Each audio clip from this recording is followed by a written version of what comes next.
ẹ̀yin èèyàn àwọn ọmọ ààrẹ Gani Adams náà ti ṣe bẹbẹ o ó lágbára gidi gan ni. Mo fẹ́ kẹ́ ẹ wá lọ wo fídíò kan tí wọ́n fi léde. Ṣé ẹ mọ̀ pé láìpẹ́ yìí ni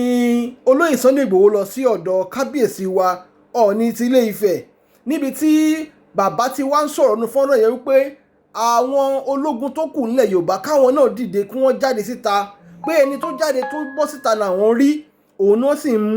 sì ń pọ́nlé báyìí, pé káwọn tó kù náà jáde síta. Àwọn ọmọ ààrẹ Gani Adams náà ti bọ́ síta o, àwọn náà ti bọ́ sínú igbó, wọn náà wọ́n ti fẹ́ bẹ̀rẹ̀ láti máa ṣiṣẹ́ báyìí. Mo fẹ́ kẹ́ wá lọ gbọ́ ohun tí wọ́n sọ àti ohun tí bàbá mi Gbàgede Ìmọ̀ táwọn náà sọ nínú fọ́nrán tí mo gbé wá yìí. Ẹ farabalẹ̀ kẹ́ wá lọ gbọ́ ohun tí wọ́n sọ. ayò mọ́tò tiwa ló bá rí inú gbó òun ni o, expresso làwọn wà yìí o, mọ́tò tiwa ló bàjẹ́ síbẹ̀. àwọn arètí kí báńdíìtì jáde o. àtúwẹ̀ pẹ̀lú àwọn ìyàwó wa àtàwọn ẹ̀gbọ́n wa, ọ̀gá wa ni o, OPC led by Gani Adams, Ààrẹ Ọ̀nà Kakanfò, express la wà yìí o, inú gbó la wà yìí o. àwa yàtọ̀ sáwọn ti bí o, ẹ ṣáà ti rí i. àti wà ní màá ń sin more than 3 hours, ààrẹ ní tí o, ààrẹ ní bọ́dì, ẹ ṣáà ti rí i. express road òun ni ibi tó ti ń dáná tó tún jìnnà sí Gúrú Màrájì, ibẹ̀ la wà yìí o. ẹ máa jẹ ẹ lọ o. lọ́yà gbà ọlọ́run express làwọn wà yìí o, àwa ti OPC àti wàhálà express, inú gbólé express ń sè àwọn ọdún àrètí kí báńdíìtì wa kọ́ jáde sí wa. Everybody ẹ máa jẹ yẹn lọ. àwa yàtọ̀ sáwọn ti bí o, àwọn ọ̀nà ẹ̀kọ́, àwọn ìjẹ́gbẹ̀rún ẹ̀kọ́, gbogbo wa la lókè bá àtúwà bí pẹ̀lú ìyàwó àtọmọ wa, àrẹ gbé mọ́tò ṣẹ́rí múra wa, ẹ̀rí pàjọ jagunjagun.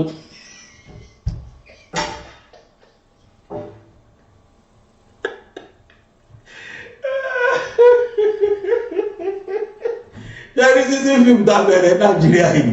àgàgà ilẹ̀ Yorùbá, ọlọ́jẹ́ káwọn sísí fíìmù yẹn tọ́ ọlọ́run ọ̀ọ́ni ẹ̀yin lẹ́dá wà lálẹ́ báyìí o 100 million ó ti jẹ́ káwọn fún OPC fọ́ síta o, oríṣiríṣi ládà ẹ̀rí báyìí, ẹ̀ka àwọn ẹ̀ka àṣọ ẹ̀kọ́ ilẹ̀ kalẹ̀ gbogbo ẹ̀yin olólùfẹ́ wa.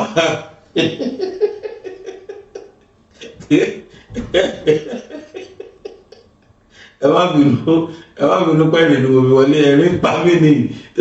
látàná ni mo ti ń wo fíìmù lóríṣiríṣi títí fíìmù. ó ga o, olórí kọ́kọ́ nígbà kan ní àti ní problem, gbogbo wọn ti ní problem. lẹ́yìn àgbàgbọ́ bá pe Gani Adams, ẹ jẹ́ kí wa tán náà, ẹ jẹ́ kí wa ẹ káàárọ̀ ẹ káàsọ̀ ìkúrọ̀ lẹ̀ kalẹ̀. ọ̀rọ̀ tó lọ lè tó tẹ́ wò yìí lórí BGI TV lórí YouTube, àjẹ́ Gbàgede Ìmọ̀ TV lórí Facebook, a sì ń jẹ́ BGI TV lórí TikTok. ẹ máa fọ́lù wa ní gbogbo àwọn àyè yìí. ẹ̀yin tẹ́ bá nífẹ̀ẹ́ ṣe wa, tẹ́lẹ̀ nífẹ̀ẹ́ bàbá Gbàgede Ìmọ̀, tẹ́ bá ti fọ́lù wa lórí Facebook ẹ ṣe bẹ́ẹ̀, ẹ tẹ fọ́lù. tẹ́ bá ti subscribe fún wa lórí YouTube, bá lórí YouTube lẹ ti ń wò mí, ṣùgbọ́n tẹ́ ti subscribe fún wa, ó yẹ ṣe bẹ́ẹ̀ sí kẹ́ subscribe fún channel wa. ẹ̀yin tẹ́ wò mí lórí TikTok tí ẹ ti fọ́lù wa lórí BGI TV lórí TikTok, ẹ ṣe bẹ́ẹ̀ kẹ́ fọ́lù wa. ẹnì kan tí mo fi wọlé láàárọ̀ yìí, ṣàdédé ni mo wà jẹ́jẹ́jẹ́ tèmi ní ìlú pálọ̀ lèmi, ni mo wo fóònù, mo wá wo Facebook, ní mo bẹ̀rẹ̀ sí ní rí oríṣiríṣi ara wọn ní ìta fi wọlé yìí, táwọn OPC fọ́ síta gan, tán fọ́ síta gan. èmi ti mọ̀ ṣe rí bàbá wa Ọọ̀ni àti ọba wa Akínmọ̀wádé, kẹ́rí tẹ́ méjì ṣe yẹ, èmi mọ̀ pé kán lọ́rọ̀ onírù ni, mọ̀ pé kán lọ́rọ̀ orílù ni, èmi mọ̀ pé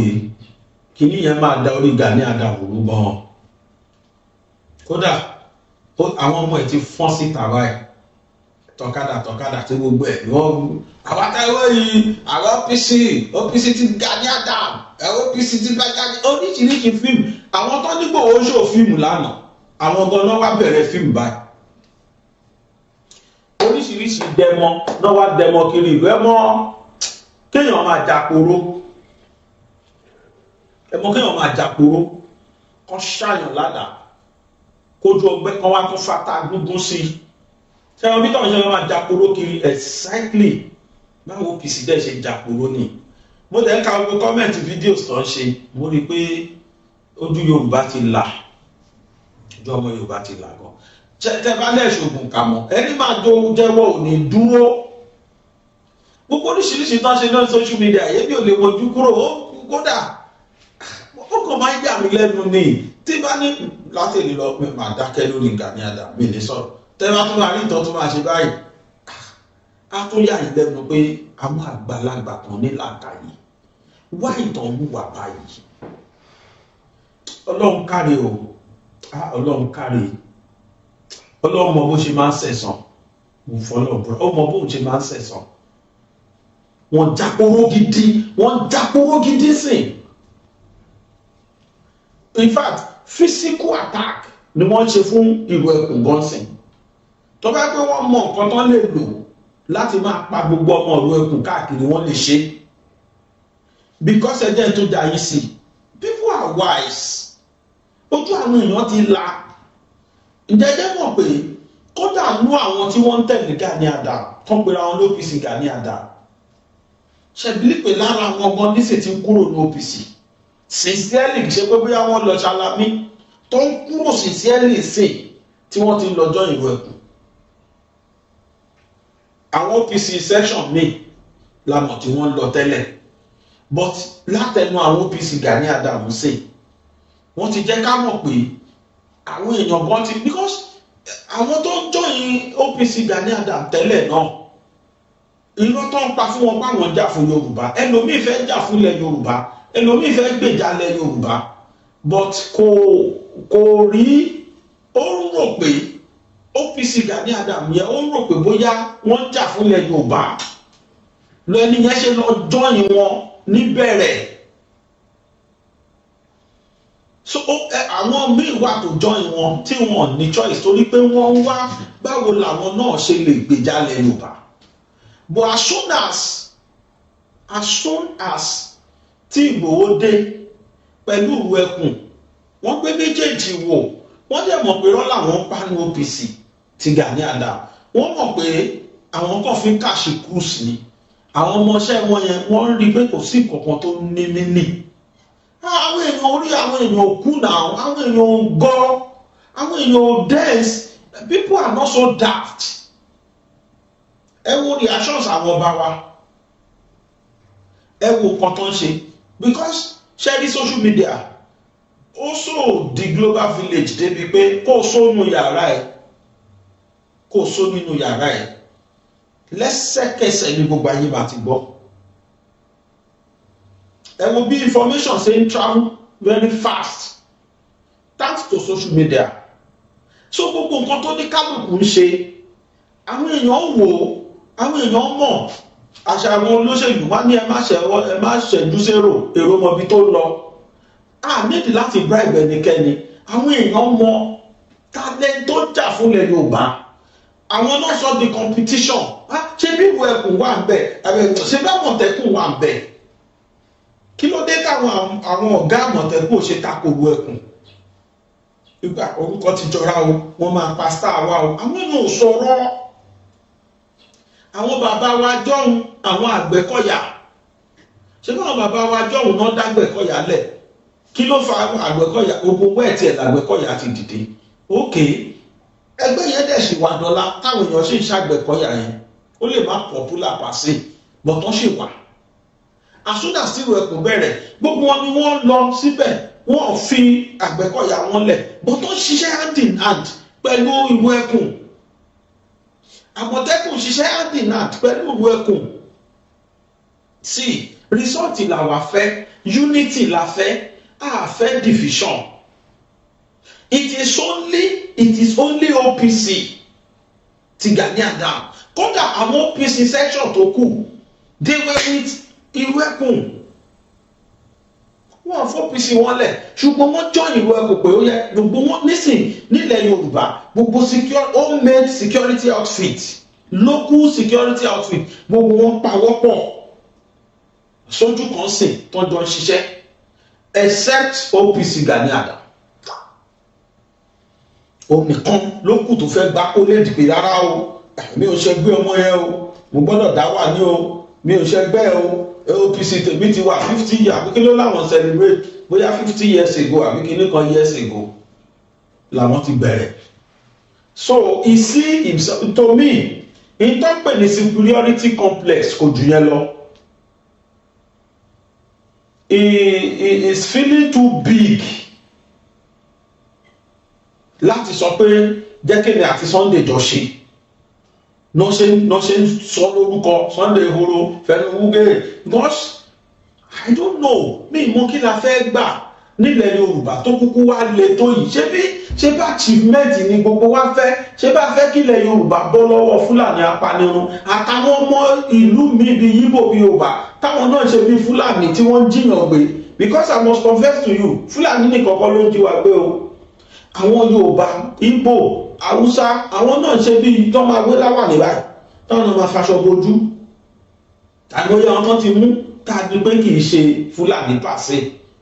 so gbogbo àwọn tó ń ṣe àìdá yìí ní irú ẹkùn níìdì ó ní gbogbo wa gbọ́dọ̀ pawọ́pọ̀ ká reach out from our locality from our community irrespective of ẹgbẹ́ tó ń kó wa kó sì tó kan àwa ẹni tó fún wa ní rìsọ́ọ̀tì la mọ̀ èèyàn 176 ni wọ́n jí gbé Kwara nígbà tí wàhálà irú ẹkùn bẹ̀rẹ̀ yìí tó di kí irú ẹkùn máa lọ kó máa bọ̀ Ọlọ́run ti ṣeun ìjọba gbọ́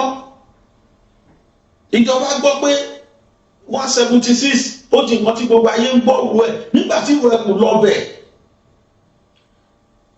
tó wá di pé wọ́n tákùrú ẹkùn blessing in disguise ló jẹ́ fáwọn 176 yẹn because it was then people were ready to listen wọ́n ti já 176 gbé láti February àwọn èèyàn yá sí but as soon as irú ẹkùn lọ síbẹ̀ tó di pé wọ́n criticize wọn kọ́ máa wà mọ́ kọ́ máa ṣe kíní táwọn Fúlàní sọ fine ó di nǹkan tíjọba gbọ́ pé àṣẹ àwọn 176 kan wà bí kan wọ́n tẹ̀ work towards country wọ́n tẹ̀ release wọn nísìnyí wọ́n ti wálé gbogbo 176 yẹn ti wálé ká máa dúpẹ́ irú ẹkùn náà ṣe ti ẹ̀nú ẹ̀ irú ẹkùn ò bá lọ Kwara tọ́rọ̀ òdi gbọ́nmi sí omi òtó àwọn 176 yìí ò ní popular pé wọ́n wà ní ogbó ìjọba ò ní yà sí wọn ìjọba ò ní yà sí wọn but fortunately nígbà tí irú ẹkùn bẹ́ẹ̀ sì ní ṣe wàhálà lọ́bẹ̀ kí ló dé tó PC ò lọ gbogbo àwọn ibi tá à ń sọ ìtẹ́lẹ̀ before kí irú ẹkùn tó lọ ẹ wá sọ di fracas ẹ̀yin náà fẹ́ gba college as soon as ẹ gbọ́ pé Ọọ̀ni ṣe promise 100 million wọ́n dẹ̀ endorse irú ẹkùn ẹ wá fún àwọn ọmọ yín OPC tó ń retí lẹ́tà tẹ́lẹ̀ wá retí lẹ́tà mọ́ gbé wọ́n retí lẹ́tà kan lọ́dọ̀ ìjọba báyìí àwọn náà ti fọ́n síta ṣẹ́gbọ́n tẹ́ni yẹn sọ àwọn yàtọ̀ sáré ilé ẹ máa jẹ ẹ lọ àwọn ará wa bíbà pẹ̀lú kù bá lọ́rùn wọ́n fẹ́ lọ jagun ẹ̀kọ́ fúlẹ̀nì sọ́rùn ẹ̀ka àgbo sọ́wọ́ ẹ̀kọ́ ẹ̀yìn ẹ̀wọ̀n Ìgbòho àtàwọn ọmọlẹ́yìn ẹ̀ báwọn ṣe rí ìgbà kan wọnú gbó ẹ̀wọ̀n wọ́n ṣe rí ẹ̀wọ̀n ẹ̀yìn tẹ́lẹ̀ ẹ̀jẹ̀ lọ jagun ẹ̀wọ̀n ẹ̀yìn jagunjagun ẹ̀yìn pé ṣé ẹ̀ lọ disco party ní abẹ́ lọ night club ẹ̀kọ́ tọ́ra yín àwọn tí bàbá ẹgbẹ́ àyàtọ̀ sáwọn kiri lélẹ̀ àti wà pín pẹ̀lú àwọn ìyàwó àtọmọ wa tẹ́lẹ̀ lọ jagun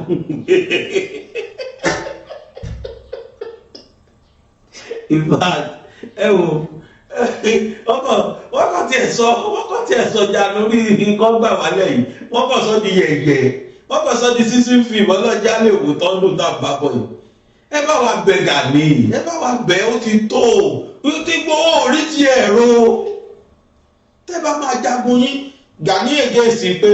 ká lọ ojú ogun kan máa rìkọ́ọ̀dù ó làwọn ẹ̀ ṣe ojú ogun wo tiẹ̀ náà lọ ogun tán jàdà ẹ bọ́ sáàrin títì ẹ kó kù bá sọ̀rùn ẹ wọ fáyín ìtẹ̀lẹ̀ ṣòkòtò àtẹ̀wù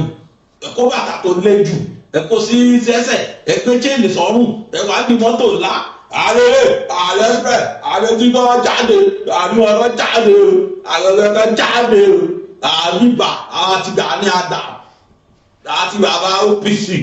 àwọn ilé àwọn yàtọ̀ sí wọn ẹ máa jẹ ẹ lọ́nà gbogbo títí ẹni pé mo tún kí mo sì ti máa mo fídíò ẹ̀ tó 200 times lánàá mo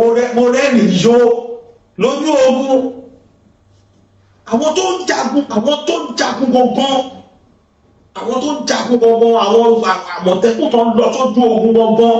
sáwọn ráyè gbogbo jágẹjàgà tẹ́yìn ṣe àkójọ ìnìsọ níbo ìlú tí mo wọ ìlú Ìgbòho wọ jáláwo tàbí mo kó sọ́rùn ìlú kó sọ́rùn pẹ̀lú jíìn tọ́ndọ́nù gbó gidi mọ́tò tí mọ́tò wá bàjẹ́ sí báyìí ìlú mọ́tò lè bá tó tọ́ ọlọ́run ṣàánú wa ó sì kó fíìmù tó ṣó pọ̀ gan o ẹni Ìgbòho ń ṣó fíìmù mo sọ́jọ́ kìíní àná pé ní tẹ́yìn lè ṣe lẹ́ sọ yẹn ẹ bí àwọn àmìwá léèrè ẹ bí Túnjí Dùsù léèrè Inspector General of Police wípé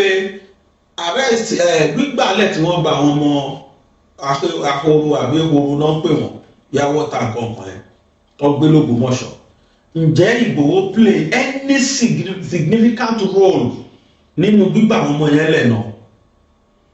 ẹ bí wọ́n pé ta ló bá wọn confam pé wọ́n wà ní gbòòbí báyìí ẹ bí Inspector General léèrè ẹ bí wọ́n pé ṣé fíìmù tí Ìgbòho lọ ṣóǹdọ́ yẹn ǹjọ́ help náà àbí kò help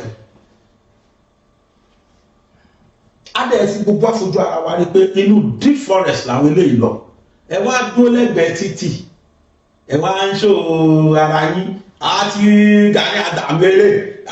àti bẹ̀rẹ̀ ṣẹ́ APC lélẹ̀ eléyìí ní kọ̀ọ̀kan bá tún ṣògbè tún fún wa ní mi jẹ́ fún wa lánàá fíìmù ẹ wò lọ àwọn ilé gidi play orin ni o ẹ wò bí ẹni ọdẹ ẹlẹ́yà àkọsọ ọdẹ ẹ rojú ogun Fúlàní náà wáyà o Fúlàní wọ́n kàn lo oko ráìsì kan oko kan tí oko àgbẹ̀ kan ládùúgbò wọn bẹ̀ wọ́n gbébọn wọ́n wá ṣe báyìí kiri ẹ wò wọ́n ókè bóyá tírénì náà wà àfi kí ni ká pè à ń sọ fún wa pé ẹ̀yin náà ti bẹ̀rẹ̀ OPC wà lọ́yọ̀ state wà ní Ṣakí OPC wà lẹ́lẹ́ ń kọ́ ní Ọ̀yọ́ state Ṣakí wà tí bàbá OPC bàbá Gani Adams ìkànnì ó tún sì kù àwọn kan tún rè ojú ogun náà wà bẹ́ẹ̀ wò wọ́n yẹn ojú ogun bá a play yẹn káyé wò kájí fún fọ́dún. Gbàgbọ́dúwà o ẹ̀dá mi máa jẹ orí mi máa jẹ gbàgbọ́dúwà o ẹ̀dá mi máa jẹ gbàgbọ́ bísí o orí mi máa jẹ gbàgbọ́. inú ilé náà tò síbi tán ojú ogun lẹ̀ rí yẹn ojú ogun ni gbogbo wọn wà ó tún sì kù bá tún jò mí dátún wà ojú ogun mi tọ̀tún wà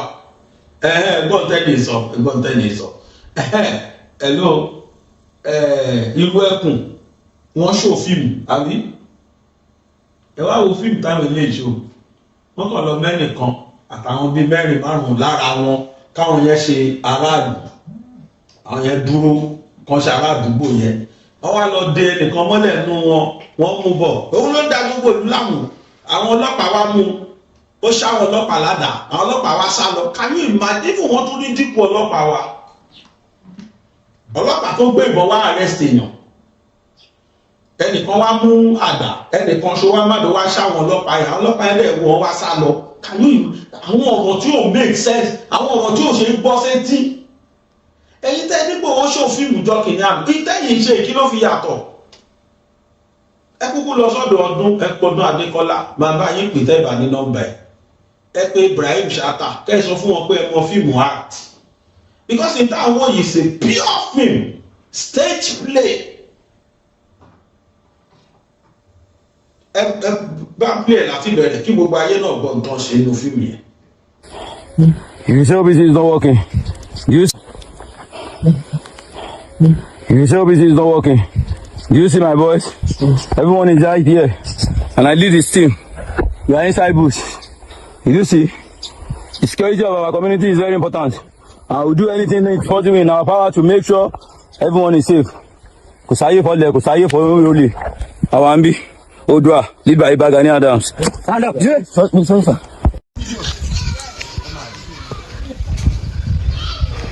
Wọ́n terrorize ìlú. Wọ́n láwọn ọlọ́pàá wẹ́ wá lánàá ó ṣá wọn sá lọ àwọn olóṣèlú yẹn wá wálé ní ọkẹ́ ò ní balẹ̀ ẹ máa wọ́ lọ ẹ máa wá ké tó fi sáwọn ọ́fíìsà mi ó sáwọn aláìké ó sáwọn aládàá.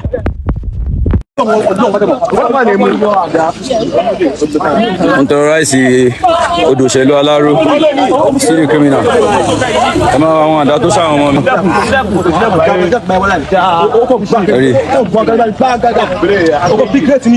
ẹ̀yẹ́ máa God bless you. God bless. Èmi máa wà ládùúgbò yìí 247.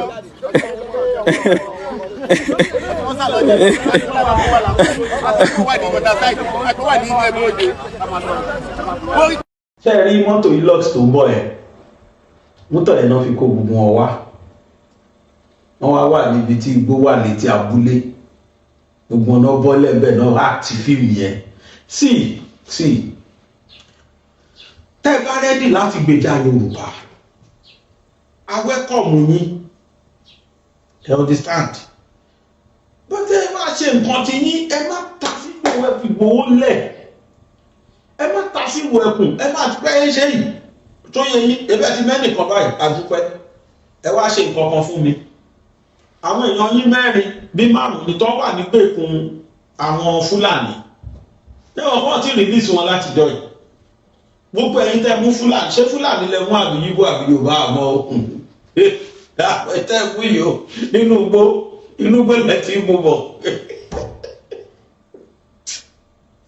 ẹni tẹ́lẹ̀ lọ́wọ́ délẹ̀ ṣe tẹ́lẹ̀ kan pé action àwọn amúbọ̀ náà gbogbo tó ń ṣe nínú fíìmù táwọn wò àwọn náà wá ṣe tiwọn wá ní díẹ̀ máa bọ̀ ìwọ la mú ọlọ́pàá àwọn ọlọ́pàá wẹ̀ wá lánàá ó ṣá wọn sá lọ ẹ̀rọ àkẹ́ àti àdá tó fi ṣá wọn ọlọ́pàá ìyẹn nìyẹn ọlọ́pàá wá yàn wá ó wá yọ àkẹ́ àtàdá wá fi ṣá wọn ọlọ́pàá àwọn yẹn wá gbẹ́jẹ̀ sá lọ tọ̀hún dẹ̀ sì wà nínú ìlú yẹn àwọn ọlọ́pàá wọ́n ní kóra wọn dé ní 2 million 3 million kan wá bùkátà tọ̀hún jẹ́ mọ́nú bẹ́ẹ̀ ẹ̀yìn ọ́fíìsì lẹ wá lọ arrest ẹ̀ àwọn ọ́fíìsì Gani Adams àwọn lọ arrest ẹ̀ àná rò pé wèrè làwọn táwọn ń ṣòfíìmù fún wọ́n fẹ́ kó kọ̀ǹgà wọ́n fẹ́ kó búlọ́ọ̀kù sí wa lọ́pọlọ ọmọ pàákọ́ wà sí pé àkú èmi wa a máa verify gan ìtẹ̀ẹ̀dẹ̀ ṣe yìí ìkọ́tẹ́sọ lẹ Yorùbá dà yìí àánú dẹ̀ ṣe mí gan torí pé Bíbélì ní ilé tí a bá fi tọ́mọ ìrì ló máa wó gbogbo ayé rí pé irọ́ tó tóbi lẹ́ ń bá ní OPC yẹn ti Gani Adams so kò pẹ́ tí rí fi ń wo sí kò jẹ́ wá rárá nílẹ̀ Yorùbá okay ask them what is the rationale behind this thing you are doing kí ni reason tẹ́ fi ṣe tẹ́ ṣe because one you want to be relevant ẹ fẹ́ káyé rí yín pé ẹ̀yin náà ẹ wà nílé o ẹ lọ́mọ ogun o àbí number 2 ẹ fẹ́ fi discredit ìlú ẹkùn that is the major reason tó wà lẹ́nu yín báwo ni ìlú ẹkùn ṣe máa wọlẹ̀ báwo ni ayé ò ṣe ní gbọ́rù ẹkùn mọ́ báwo ni ìlú ẹkùn ṣe ní jẹ́ nǹkan báwo ni Ìgbòho fún rẹ̀ ṣe fẹ́ kú àwọn nǹkan tó wà lẹ́nu àwọn nǹkan tó jẹ yín lógún jù ó nìyẹn àwọn ọmọ ogun tẹ́lẹ̀ ní tẹ́ kó pamọ́ tẹ́lẹ̀ tẹ́ ń retí lẹ́tà ṣéjọba ti wá fún yín lẹ́tà ni làwọn ọmọ yín ṣe ń jáde sí ní àbí báwo we don't understand and that is my question all of a sudden akọ̀nípẹ́ kó wọn jáde wọ́n ṣó fíìmù oríṣiríṣi ṣé ìjọba ti fún yín lẹ́tà tẹ́ ń retí látogún ọdún tó ti ń pa Yorùbá tẹ́ ẹ̀ dìde ó ṣe jẹ́ ẹ̀sìn ṣé àwọn ìjọba yẹn ti fún yín lẹ́tà àwọn tẹ́ ẹ̀ retí wọ́n ti fún yín lẹ́tà ti fún yín gbọ́ àyè tó bá jẹ́ bẹ́ẹ̀ kọ́ kájẹ́ntà ọmọ yín ṣe illegal ni kájẹ́ntà ọmọ yín ṣe kiri it is illegal because wọ́n ti legalize wọ́n ti fún yín lẹ́tà yẹn pé ẹ jáde ẹ̀yin tẹ́ ẹ̀ retí látijọ́ ìní yẹn tẹ́ ẹ fífi tí yín gbọ́ pé wọ́n jí àwọn èèyàn gbé wọ́n ń pa ọmọ Yorùbá tẹ́ ẹ fi kúrò ní ànàpàdé àtẹ̀jókòó sí tẹ́ ẹ fi command àwọn 50 million ọmọ ogun tẹ́ ẹ lẹ́ẹ̀ní sorry 5 million ọmọ ogun tẹ́ ẹ sọ pé ẹ ní ṣé 5 million náà 50 million jẹ́ mọ̀ iye tán pè mọ́ either 5 million or 50 million ṣáàmì àwọn ọmọ ogun yẹn ẹ̀ command wọn gbogbo láti 2021 tá àti rí anybody gbèjà wa mọ́tọ́ ti gbé gbòó gbàtẹ́ tí rí pé wọ́n ti gbé gbòó gbàrà níṣẹ́ ló dẹ̀ yẹ kẹ́yìn gbogbo wọn tó wá ń dẹmọ yìí ṣé lẹ́kẹ̀ẹ́ kó wọn síta ń gbà yẹn. One, OPC was registered. It was recognized by government. So kò sí tẹ́yìn ṣe tó wà ní illegal. So yẹ kẹ́ bọ́sítà ní gbogbo ìgbà yẹ kẹ́ máa gbèjà wa. By now, kódà tí mo bá dé gan kò ní lẹ́nu ọ̀rọ̀ torí àti máa wà used to ìgbèjà tẹ́yìn gbèjà wa. But you refuse to do that. Ẹ wà nù yàrá yín, ẹ wà nù comfort zone, ẹ ń wá gbádá funfun kí ẹjọ́ yẹ agbọ́pàá. Ẹjọ́ yẹ lógun ojó, àrí àgọ́ àríkúyẹrí, ẹ bọ̀ síta ẹ bá wa jà kọ̀ọ̀kan àwọn ọmọ yín tó wá kalẹ̀ sìn ẹ kó wọn bọ́sítà. We don't see their impact, we don't feel it. Àmọ́ pé ẹ exist. Party lẹ́yìn kan lọ kùrà, tọ́dẹ̀ pa Yorùbá lọ mẹ́sàn-án mẹ́wàá, ẹ kàn lọ party from one party to the other. A máa rí lọ́dọ̀ àwọn kódà bí táwọn ọba jókòó sí ẹlẹ́dì láti jókòó sórí àpèrè ọba pàápàá bí tẹ́ láwọn ọba wa fẹ́ dé. What else? Àwọn tá a pọ̀ yín fún tẹ famous fún nìyẹn. We don't know you as jagunjagun and mark you your people usually sell it down. Ààrẹ tàwọn kò ń ṣààrẹ tó máa wọgbó. Gbogbo ààrẹ tó ti ṣíwájú agbádá náà wọ̀ Abíọ́lá wọ agbádá kìnnìkan wọ agbádá là ń gbọ́. Ẹ̀dẹ̀ máa tún sọ àwọn tí a ti kọ lẹ́tà síjọba wọn ti approve láti 2021 lẹ́tí kígbe kọ lẹ́tà síjọba wọn approve. Ẹ wá dúró ti lẹ́tà yẹn títí nígbà tí Ọọ̀ni wá fún ìlú Ẹkùn ní 100 million tó fún ní loss. Tá a gbọ́ pé Aláàfin náà lọ́wọ́ sí tó tún fún ìlú Ẹkùn lówó. The next thing ta lè máa rí lẹ́yìn ẹ̀ níṣẹ́ náà ọmọ yín lẹ kó wọn síta.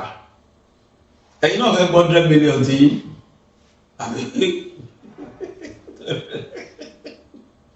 Aláìkò yé mi. Kò yé mi. Ìjẹ́ fídíò yẹn tún ṣì kù. Ìdókòwò kọ́ wá bíbà ní o. Wọ́n pa o. Ààrẹ kọ́ mi.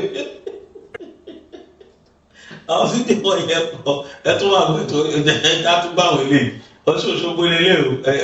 jágbọ́. Wọ́n pé wá wọ̀n ní pé lọ Ọlọ́run jagunjagun yàtọ̀ sólú ọdẹ jẹ́ kán mọ̀. Ẹ̀yin ọmọ OPC ti fi àná bẹ́ẹ̀ mo sọ fún yín OPC lọ́nà OPC ní bá Gani Adams Ààrẹ Ọ̀nà Kakanfò lóògùn ọ̀fẹ́ o bẹ́ẹ̀ lórí. Àwọn òdó yàwó àwọn òdalẹ̀ o àwọn òdẹ̀gbá yàrá yà àmọ́dú oore tó bá fẹ́ jagun re ṣẹ̀pọ̀nà yàtọ̀ sọ́sùn o. Jagunjagun yàtọ̀ sólú ọdẹ ẹ̀jẹ̀ kan mọ̀ Òṣogbo ọdún ìbá ẹ̀kọ́ tí wọ́n mọ̀ pé wá sówó ọmọ àlùbáríkà ẹ̀kú bá lé ọ̀rọ̀ arówó náà kárájé jẹun. I understand anything they will say wọ́n máa compare owó dẹ̀ ráyè tiwọn. Àwọn tá à ń dáhùn là ń dáhùn yìí ẹ̀ níbi tí gbòó ti tọ́ kámẹ́rà tó wá ń dá Gani Adams ló ń pẹ́ bàbá Gani Adams àbí Ààrẹ Ọ̀nà Kakanfò. Ìkan káàkan gbọ́ tó sọ ọjọ́ kan ni pé ẹ̀ ń pè mí lé àfẹnujáwáyà òfẹnu gate sọrí tí bá délé rẹ̀ ìfẹnujáwáyà lé rẹ̀ kúlókúlú táwọn èèyàn fi ṣe skit gbà ẹ̀. Oríṣiríṣi orúkọ lẹ ti pè é, it doesn't have time for you. Ìjọ Wednesday tí mo délé ẹ̀ èyí tí mo tún bá gbòòwò tó ń ṣe kọjá bẹ́ẹ̀ wọ́n gbé máàpù báyìí máàpù gbogbo lẹ́ Yorùbá wọ́n gbé báyìí tí wọ́n strategize lórí boni bíbá ìnigbó wà ibi ìnigbó wà àwọn tó rẹ́dì láti ṣe nǹkan àwọn tó jẹ́ pé ààbò lẹ́ Yorùbá ló jẹ wọ́n lógún. They believe after humanity every other thing comes. Bẹ̀tẹ̀ ní owó yẹn lẹ́yìn bá dín náà tẹ́ kó wọn síta ń sìn. Kọ́ọ̀dì náà wá rí kó pè yín àgbẹ̀ abẹ́ máa rí lọ́ọ̀jì OPC. Bẹ́ẹ̀ kẹ́ lọ rí lọ́ọ̀jì OPC lọ́sùn. Kọ́ọ̀dì náà lè rí yín kẹ́lẹ̀ délé ọ̀rọ̀ àfihàn ni. Kẹ́lọ kíkọ́ náà sọ pé fún OPC OPC tuntun the new bóyá the new OPC ẹ̀rúbọ̀ bẹ́ẹ̀ ní okay OPC fighter. Bẹ́ẹ̀ kẹ́rì ní OPC fighter. Kẹ́yìn náà wá gbé lọ sọ́ṣun. Because wọ́n lọ lọ́ǹchì ìrú ẹkùn lọ́ṣun ni wọ́n dẹ̀ mọ̀ pé a kì í kọjá níwájú ìta ọba ká má kọ̀bà níbo ló mú kó dé ọ̀dọ̀ Ọọ̀ni kò lọ torí pé akọ̀ nílé fóònù lówó kò tẹ́ mọ̀ pọ̀ ní máa fóònù lówó ó lọ láti lọ kí bàbá pé bàbá kẹ́ ẹ pẹ́ láàfin o àwa lọ́ǹchì ìrú ẹkùn ní Ọ̀ṣun state yín o kódà mo gbọ́ lẹ́nìí pé lánàá pé ìlú ẹkùn bọ́ ti dé àwọn ọmọ Yorùbá Delta wọ́n ti pè wọ́n ti launch ìlú ẹkùn Delta State. Mo ní definitely àwọn ọmọ Delta kan believe pé Yorùbá làwọn. Ṣé mọ̀ pé Ẹdó àti Delta ṣé mọ̀ pé ilẹ̀ Yorùbá ní àwọn méjèèjì ṣé mọ̀ pé Yorùbá side wà ní wọn. Ẹ máa gbórúkọ tó ń pera wọn náà Ọmọtúndé wà nínú ẹ̀ tẹ́ máa gbọ́ Ọmọtúndé mo ti gbọ́ rí àwọn kan jọ gbélé ńgbà yẹn Àánú Olúwa Ọmọtúndé Bámidélé Bámidélé and their Deltans wọ́n ti launch ìlú ẹkùn Delta náà so ti kárí tó ti kárí ni tó ti kárí ilẹ̀ Yorùbá ni tẹ́ bá lẹ̀ láwọn ọmọ ogun tẹ́ fi ran àwa Yorùbá lọ́wọ́ táwa rẹ̀ nìkan tó dìde tó ń gbèjà àwa Yorùbá táwọn èèyàn ní wá dìde tó bẹ̀ sí ní tákù ẹ̀ Ọlọ́run á gbèjà onítọ̀hún Ọlọ́run á gbèjà ẹ̀. So gbogbo ìtẹ́ ìṣe gbogbo fíìmù tẹ́ṣẹ̀ ìṣó yìí ó ti late mercy after death ni tẹ́yìn náà bá fẹ́ 100 million tí ẹ kọjá sọ́ṣùn ẹ jẹ́ kán rí yín dáadáa ẹ ṣòfin yẹn kó pọ̀ kẹ́ wá kójọ kẹ́ lọ fún Ọọ̀ni ẹ wò wá sà àwa náà ti bẹ̀rẹ̀ ó yẹ mú wá kẹ́yìn béèrè kò yé mi àwọn bàbá yẹn àwọn bàbá arúgbó àwọn tó àbá tó Gani gan bí wọn rẹ́dì láti bá sòdodo ọ̀rọ̀ bókànràn yẹn ṣe náà tún attack bókànràn yẹn ṣe ni wọ́n tún attack ẹgbọ́n ọmọ tí bàbá àgbàlagbà yìí gbọ́ tó sọ. ọkùnrin kan sọ ààrẹ tó lọ tó jáde tó lọ jagun tó ń ṣe ọ̀wọ́n ọba táṣẹ wà lẹ́nu wọn gbà yín náà pàṣẹ fún ààrẹ pé ààrẹ ò iṣẹ́ ta gbẹ̀ ẹ́ fún ti dé o wá jáde báyìí o kò lọ ṣiṣẹ́ yẹn now kò sí ọba ó dẹ̀pọ̀ ọba ò láṣẹ nísìnyí ọba ò láṣẹ lẹ́nu mọ́ ìjọba ti gba gbogbo àṣẹ wọ́n dẹ̀ ń sọ fún àwọn governors pé kàn ṣiṣẹ́ yìí wọn ò lè ṣe o wọn ò ṣe òkè nígbà tó ń ṣe iṣẹ́ ààrẹ ni kó wá jáde ǹjẹ́ ta bá jáde tí nǹkan bá tó ṣẹlẹ̀ ńbẹ̀ ṣé ọ̀n ní sọ pé ọ̀n ní ṣáàjù ààrẹ fún murder case àbí pé ó pààyàn àbó ṣe kínní ó dẹ̀ sọ pé àṣẹ wá látọ̀dọ̀ wọn kí a fẹ́ ṣe tẹ́ bá ní OPC ògbìyànjú àgbẹ̀ tó lámẹ́ta yìí rẹ̀ ààrẹ sọ wípé gbogbo gómìnà southwest gbogbo southwest bíbà southwest wa pé kán bá president sọ̀rọ̀ kán fún wọn ní àṣẹ kán fún wọn lápòvà pé láàrin oṣù mẹ́fà wọn ò ní gbọ́ nǹkan tó jẹ́ bandit nílẹ̀ yìí wọn sọ̀sọ̀ láti bí oṣù mẹ́fà ààrẹ ti repeat ẹ̀ kò sí nǹkan tó ṣe o ẹkọ́jọ̀ wa sọ fún mi gbìyànjú sọ̀rọ̀ bàdó la fẹ́ sọ ni nígbà tí ọlọ́pàá ṣe tó rí ṣe àwa ti Kòròdú pẹ̀lú àṣẹ ọ̀gá wa òun la mọ ẹsẹ̀ tá gbé tọrọ bàdó tó fi wọlé dé ní ọ̀gbúrò bàdó mọ̀ ń kòdù ó wà káàkiri lóríṣiríṣi nǹkan ṣé síkọ́rìtì ìlú lọ́wọ́lọ́wọ́ yìí àdéhùn ọmọ kan tán wá láti ilẹ̀ Fúlàní lọ́hùn tán wọ̀lú tán níwèé tán ní kankan wọ́n dẹ̀ lọ kó wọn bí tán kó wọn sí tán dẹ̀ ń lọ àwọn àṣìṣe tó àwọn òṣìṣẹ́ pé kéèyàn máa pariwo ìṣègbàṣe àìmọye àwọn ọlọ́pàá àwọn amú ọfọlọ́pàá ni àwọn amú ọfúnjọba so àwọn òun ṣe pé àwọn camouflage bẹ̀tọ́ bá tàsìkò ṣíṣù fúrọ́là kíjọba kó tẹ̀ kán gbéṣẹ́ yẹn lẹ̀ kán sọ pé wọ́n sáyẹ̀nsì kán wo àwa àti bandit kán wò wá àwọn òní kò sí bandit but Ọlọ́run á jù wọn lọ ọlá pé ilẹ̀ Yorùbá láwà. tó oríṣiríṣiríṣi tí wọ́n dánwò nìyẹn Gani Adams náà wá sọ̀rọ̀ right up ọ̀hún orí bí tó sọ̀rọ̀ lórí ọ̀rọ̀ òun pẹ̀lú Sunday Igboho àti irú ẹ̀bùn. Ààrẹ Ìbà Gani Adams break silence, says he has nothing against Sunday and Igboho but reject personal attack. the Ààrẹ Ọ̀nà Kakanfò of Yoruba land, Ìbà Gani Abiodun Ige Adams, has broken his silence amid growing criticism on social media, insisting that he has no personal grudge against Sunday or the Iruekun Security Network. Speaking during the celebrations of the Ifa festival organized by the Olokun Foundation, a non-governmental organization dedicated to promoting the cultural heritage of the Yoruba people, Adams said he welcomed the establishment of more community-based security outfits to tackle insecurity across the southwest. Ṣóòtọ́ ni kó welcome ẹ. Ṣóòtọ́ ni because ìwà tó ń wù tá à ń rí, ìsọkúsọ tó ń sọ lórí Ìrù-Ẹkùn ó fi jẹ́ ká mọ̀ pé n tó sọ irọ́ ni. He doesn't welcome anything.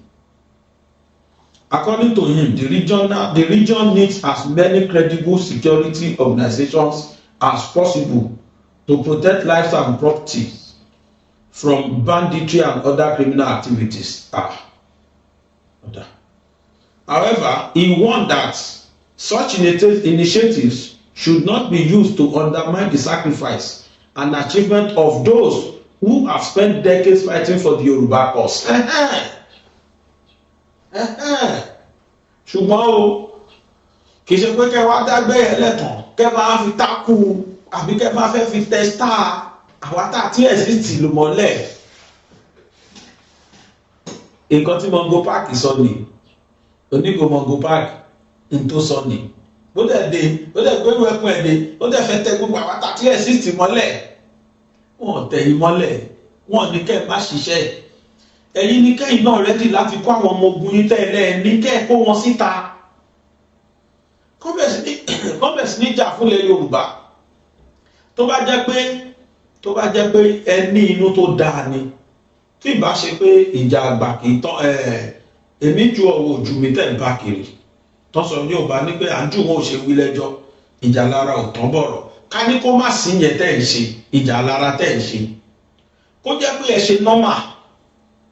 Kálẹ̀ ṣe nọ́mà kẹ́ má ṣèjà lára ni. Bí Ìgbòho ṣe bẹ̀rẹ̀ kó lé. Mo sọ ní jẹta àbíjọ́ o, wàláhì kò le rárá. Lẹ́ni tínú ẹ̀ bá dáa tó dẹ̀ láníyàn tó dáa sọ́mọlàkejì. Àbúrò mi, Ọlọ́run ti ṣeun máa bọ̀. Ọ̀yàyà ìtíwọ̀ náà dálẹ̀ yìí. Oya, ó máa compliment OPC yín ni.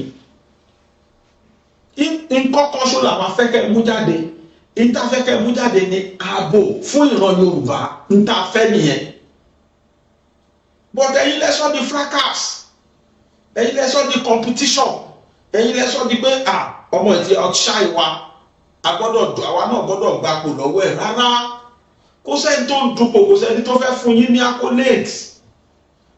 Akọ̀ máa yìnyín ni, a máa fẹ́ lu yìnyín pé àtò àwọn ẹni yóò lọ ṣe dáadáa fún wa nílẹ̀ Yorùbá. Yorùbá dẹ̀ máa mọ̀ yìí. Nobody tí wọ́n bí kú kó jáde síta kó máa wá fẹnu àtẹnu office of the Ààrẹ Ọ̀nà Kakanfò. Àwọn tó ti jẹ past kò sẹ́nikẹ́ni tó fẹnu àtẹnu wọn nínú ọmọ Yorùbá. It's a respectable office. But unfortunately, ẹ̀yin lẹ́jẹ̀lẹ́ sọ gbogbo ẹ̀ dídákúdá kalẹ̀. You are the worst Ààrẹ Ọ̀nà Kakanfò. I must confess to you if you don't know. You are the worst of them all. And making you Ààrẹ Ọ̀nà Kakanfò, to me, it was a mistake. One, you are not even qualified because you are not Yoruba. You were born in Arigidi, but you are not originally from Arigidi. You are a Tapama. Àwọn tó mú ẹ sọ fún wa now. So you don't even fit that office, and that is why you don't know the importance. That's why the Yoruba family told you, if everybody feel they want to look àwọn àgbàlagbà. There was a time Gani Ifo said that office is higher and bigger than any ọba. Ẹ̀ṣẹ̀ tó ṣe àwọn ọba yẹn pọ̀ torí gbogbo ọba wa fín.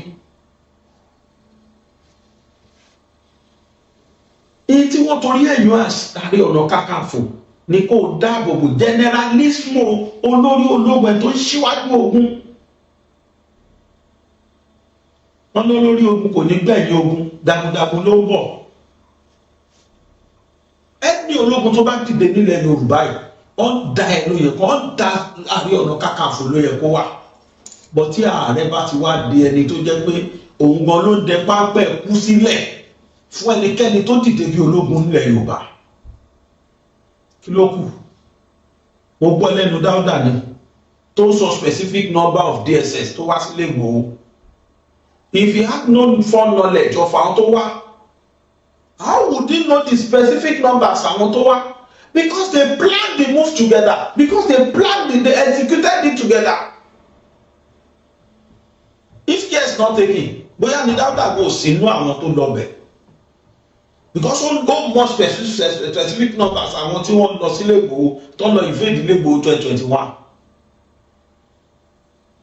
ló ṣe máa ń tẹnu mọ́ pé Ìgbòho bá fẹ́ǹsì sá lọ ni because ó mọ ọdún báwọn ṣe barricade inú ilé ẹ̀yẹ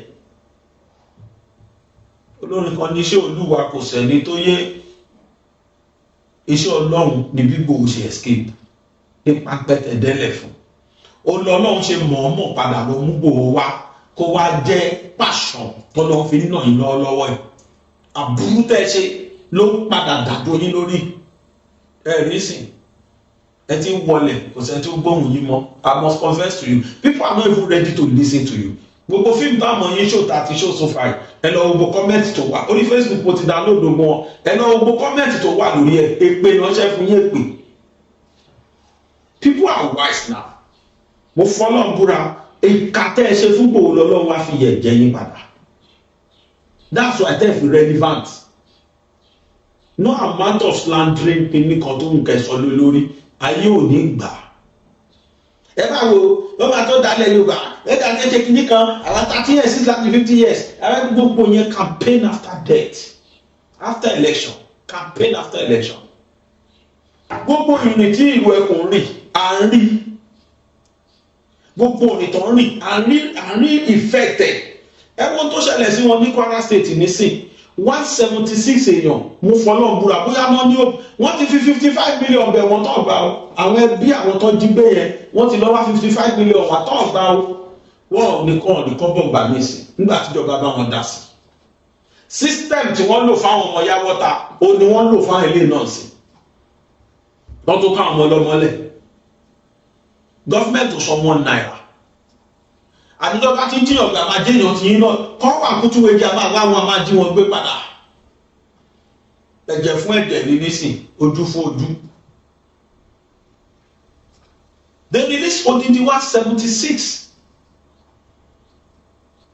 tí Ìgbòho bá lọ sí Kwara yẹn tó lọ ṣe gbogbo tán ṣe yẹn kọ́rọ̀ dání gbogbo ṣe dà táwọn ọmọ káyà máa jáde síta tó wá ń pariwo páwọn èèyàn àwọn 176 ni wọ́n ti jí gbé nígbàtẹ́ ní kí Ìgbòho máa wà báwọn náà ṣe máa rí wọn gbà ìjọba gbọ́ ìjọba dá sí kò pé 2 weeks o wọ́n ti release àwọn ènìyàn àní tó bá jẹ́rú sísítẹ́mù ìkọ́tà kó ṣe irú fíìmù ìbáyìí ní Ìgbòho kàn bá wa ṣó ó ti tó wà ẹni wá rí dínkù gbogbo effort yẹn lákàwọn ọmọ yín jáde sí ọwá ṣó fíìmù àti Gani Adams kẹrẹ àgbẹ̀bẹ̀ yẹn kẹtìmọ̀ àgbẹ̀bẹ̀ yẹn we are not fools we are not fools you can fool us you can fool some people always but you cannot fool everybody every time never you can fool some àwọn tó ń jẹ lábẹ́ ẹ lè máa fool wọn gbogbo àwọn yẹn lè máa lajú bá ti rí ẹ̀yẹ́ máa sọ gẹ̀rẹ̀ sọ́bọ̀ ọbọ̀ máa fẹ́ ṣeré gbogbo ni torí kò ní làákàyè ju ọ̀gẹ̀dẹ̀ yẹn lọ gbogbo àwọn tẹ̀lé yẹn wọn ní làákàyè ju tán ní jẹ lábẹ́ yín lọ àwọn tó ń gbọ́n nínú wọn tó ń gbọ́n tójú wọn ńlá làwọn tó ń kúrò bẹ́ẹ̀ tó wù pé irú ẹkùn ní kọ̀rẹ́ tó láti wá irú ẹ̀ láti wá eléyìí ṣe ń tà ń fẹ́ ẹ̀dá lọ́jọ́ ẹ̀wọ̀n adẹ̀sọ fún Ìgbòho náà kó fún rẹ̀ brain àwọn tó ń kúrò nílùú ẹ̀ tó ń kúrò ní OPC tó ń wá yẹn pàápàá jùlọ tó wá látọ̀dọ̀ Gani àbá tèmi gan ni kó má gbà wọ́n kọ́ padà sọ́dọ̀ Gani àbá tèmi nìyẹn àfi if they can swear allegiance ní gbogbo ọ̀nà táwọn bá ti dálẹ̀ nǹkan báyìí ní kó ṣẹlẹ̀ sáwọn àwọn kúrò tọkàntọkàn ni àwọn wá jọ́yìn ẹni ní tòótọ́ ó Ìgbòho dẹ̀kọ́ náà jọ́yìn irú ẹkùn ni wọ́n wá join nígbà tó rí pé irú ẹkùn ṣòdodo irú ẹkùn gbèjálẹ̀ Yorùbá tòótọ́ ẹ wo rire tán bí Ìgbòho tiẹ̀ participate directly bẹ́ẹ̀ tó ti kó rire bá wọn gbogbo wá 76 yẹn they are torn now ikú òpà kankan nù wọn whereas àwọn Fúlàní yẹn ní condition tí wọ́n gbé àwọn ẹbí pé tí wọn ò bá wá owó tán ní káwọn wá àwọn máa fẹ́ àwọn obìnrin tó dọ́mọge inú wọn ọmọ kan wà tí BBC tó lọ interview bá mi show lady yẹn a sì máa ṣe fídíò mi tẹ́ bá wò lọ́la lágbára ẹrú ọmọge yìí ìbáwá náà tí Fúlàní máa fẹ́ wọ́n ti plan ẹ̀ bẹ́ẹ̀ wọ́n ti sọ fáwọn ẹbí wọn àwọn tó dọ́mọge inú wọn àwọn máa fẹ́ wọn tó bá dẹ̀ ti fẹ́ wọn wà lẹ́ẹ̀lẹ́ ní wọn láíláí because wọ́n máa pé wọn kiri ní ìtọ́ máa fẹ́ lọ Maiduguri ìtọ́ máa fẹ́ lọ Gombe ìtọ́ máa fẹ́ lọ Katsina ó parí wọ́n dà wọ́n lú ẹ̀ lórí wọn mọ́ wọ́n wá sọ pé àwọn tó kù táwọn ò lè fẹ́ àwọn máa pa gbogbo wọn ni nígbà tí Ìgbòho lọ káwọn ọmọ Ìlọrin yarí pé kí Ìgbòho má wà mọ́ ló di tá a gbọ́ gbogbo nǹkan yìí ni wọ́n fi rìsíìtì owó tán san hàn wá wọ́n dáṣẹ́ lábẹ́lẹ̀ tẹ́lẹ̀ ni tí Ìgbòho ò bá lọ kọ́rọ̀ yẹn di wàhálà ọmọ ilé má ti jáde dọ̀la wọ́n lè má ti jáde di ọ̀la wọ́n lè má ti jáde dọ̀la ẹ máa jáde ẹ máa bú wọn ẹ máa sọ̀rọ̀ sí wọn sọ̀rọ̀ ẹ jẹ́ ká ṣe sùúrù fúnra wa nílẹ̀ Yorùbá ká tọ́ lọ rí ìtara wa inú mi dùn ṣé ok ẹ jẹ́ ká accept OPC náà ti bẹ̀rẹ̀ tiwọn àbí ṣe rí kò le ẹ jẹ́ kó OPC máa ṣe tiwọn lọ ní ibi táwọn wà kí Ìgbòho náà máa ṣe tiẹ̀ lọ àtàwọn security tó kù tán gba ti Ìgbòho kí wọ́n jọ pawọ́pọ̀ kán máa ṣe tiwọn lọ níbi tán wà kò jù bẹ́ẹ̀ lọ so àbòfin wà nílẹ̀ Yorùbá sí dáadáa ni èyí tí Ìgbòho bá lè ṣe tí àwọn other security bá lè ṣe OPC bá wa ṣe ẹ wo ìgbà tí ọ̀rọ̀ wákìlì ṣẹlẹ̀ àwọn lẹ́yìn Ìgbòho ló discover wákìlì Ìgbòho ló jẹ́ ká mọ̀ pé ọ̀kan jẹ́ wákìlì bọ́tà ló lọ mú wákìlì àwọn ọmọ OPC ipò ṣe yẹ kó rí nìyẹn gbà yẹn kò sí pé nìkan àtàkẹ́ nìkan nínú gbogbo àwa Yorùbá pátá inú wa ló dùn tí tó kódà ìṣẹ́gun dé bá Ìgangan nígbà yẹn but unfortunately ó kàn di pé competition wọ̀ ni ló di nǹkan tí ó di faction kò yẹ kó jẹ́ faction tẹ́wárí gbogbo fíìmù tẹ́ ìṣó yìí ẹgbẹ́ editor tó dáa kọ́ bá yẹ edit ẹ̀ dáadáa ẹ bá fẹ́ tú ẹ kí Yorùbá gbàgbọ́ gan ẹ wá inú igbó gangan lọ ẹ lọ sí Ọ̀yọ́ National Park kẹ́ ẹ wọ bẹ́ẹ̀ kẹ́ ẹ wọ Ọ̀yọ́ National Park wọ́n gbé sẹ́yìn báyìí kárí ibi tó ń gbé sí pé this is Ọ̀yọ́ National Park kẹ́yìn náà wọ bẹ́ẹ̀ àwọn ọ̀rẹ́ o àwọn là ń jẹ tàbí kẹ́ ẹ wá dùn gbó kìjikìji kan ẹ ló gbó bí tẹ́ ṣe ń ṣe yìí àwa kan wà tá a mọ̀ pé fíìmù lẹ̀ ṣó original ọmọ ogun ẹ̀yin náà wò ẹjẹ́ fi wálẹ̀ pẹ̀lú ẹ̀ kẹ́ ẹ wo ìlú tó ń pè ní ìlú ẹ̀kún kò ṣe fi lájà lọ́wọ́ ẹ bá fi kú wọn ló ọ̀yà confam ẹ wọ àwọn ọmọ ẹ wọ àwọn boys mi ẹ bá ń ṣe wọn.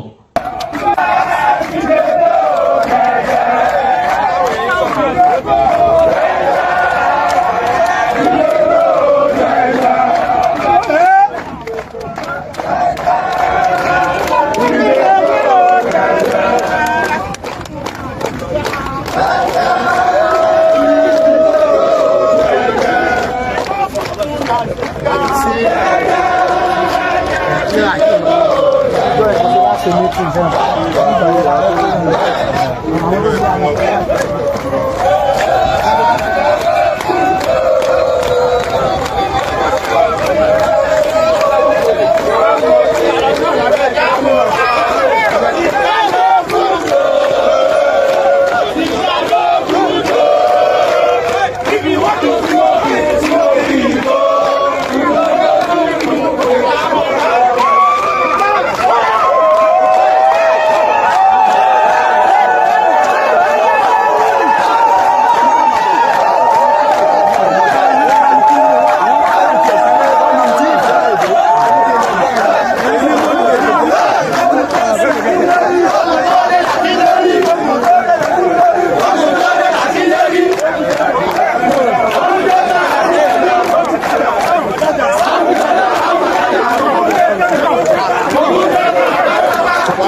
dédé.